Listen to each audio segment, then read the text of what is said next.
Okay, so welcome back. In this session, we're going to begin working through the Simple Personal Plan tool.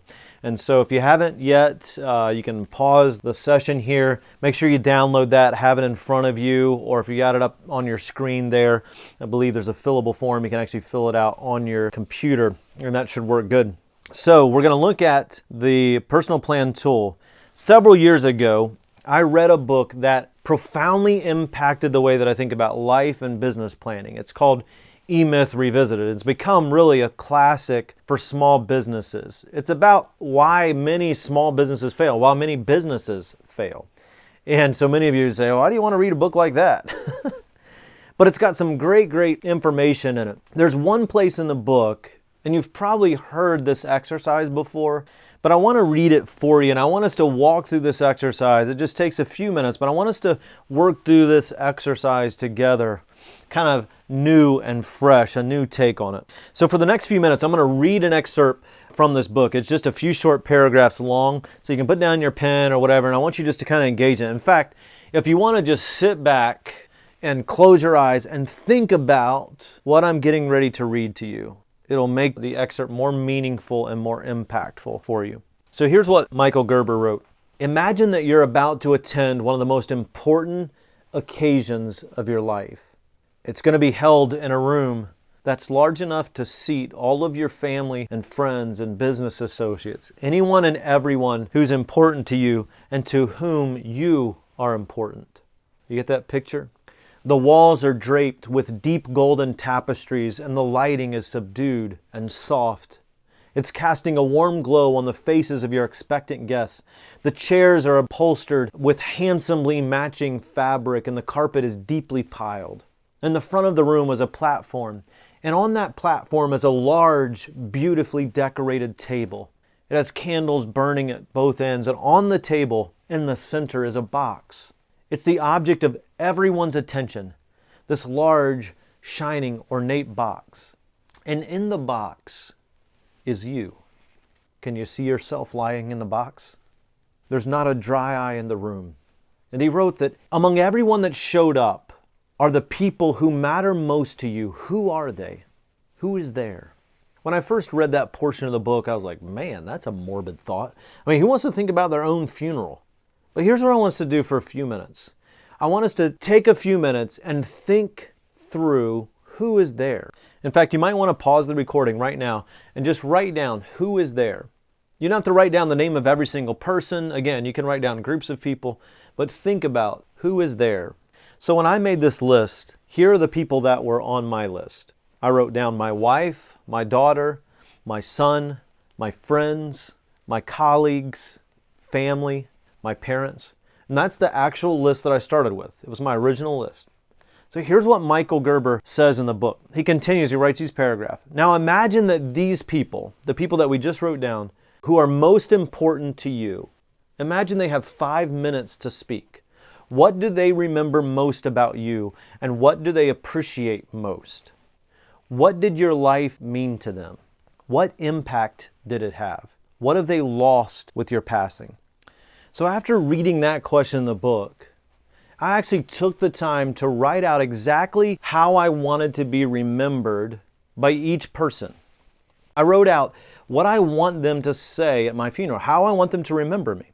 Now, you have your list that you wrote down already in the Personal Plan tool. Who will be there? So you have that list. And then the next action is to write down what will they say. We're going to list each person, the people who are there, and we're going to write down what would we like for them to say about me at my funeral. What do they remember most about me? What impact did they have in my life? And what have they lost with my passing? You're going to do that for you, for each person that you wrote down. So pause the session right here and do that. You've got your list of people who are there, and for each of those people who are there, you're going to write how you want to be remembered by them or what they will say at your funeral.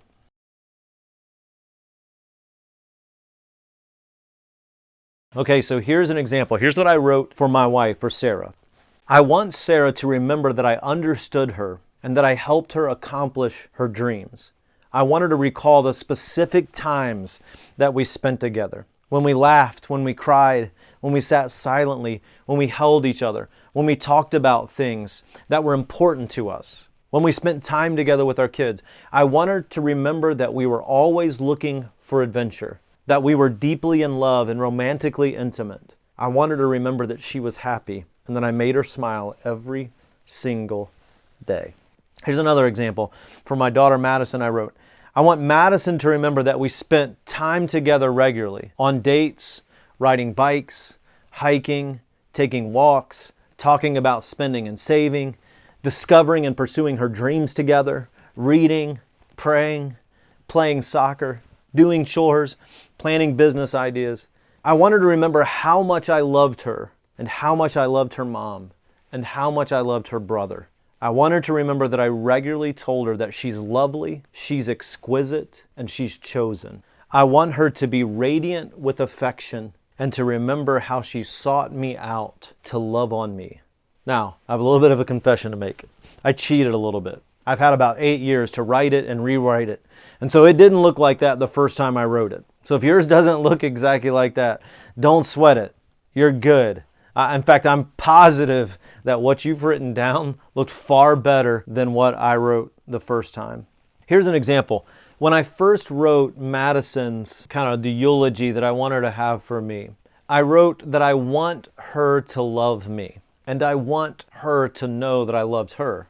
But I went back and changed it months later to, I want her to know that I love her and I'll know that she knows that I love her when she is regularly seeking me out to love on me. See, we may think that we're doing something toward our children or toward our colleagues, but if we don't have some kind of assessment or evaluative way to review it, to reflect on it, then many times it's not going to happen.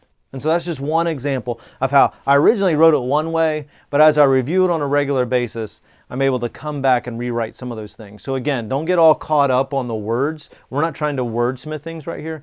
We're just trying to get some things out that are in our heart. Now, here's the good news. You're not in a box. You're not dead yet, right? You can still make a difference. When you know what the end should look like, then you can work every day toward that envisioned future. You can make or create the life that you want for every important relationship, for every important area of your life. No matter where you are in life, no matter how young you are or no matter how old you feel, no matter where you are, you can still make a difference to those who matter most to you. And you can still achieve those outcomes. You can take steps today to shape the desired outcomes of your life. So the action items for this session are, we're going to write out in the personal plan tool, number 1, who is there. Number 2, what they will say about us. And then we're going to come back and we're going to look at those again in the next several sessions. We're going to use those to kind of be a foundation of what we're going to do over the next few sessions. So be sure to do that before moving on to the next session. And we'll see you in the next session.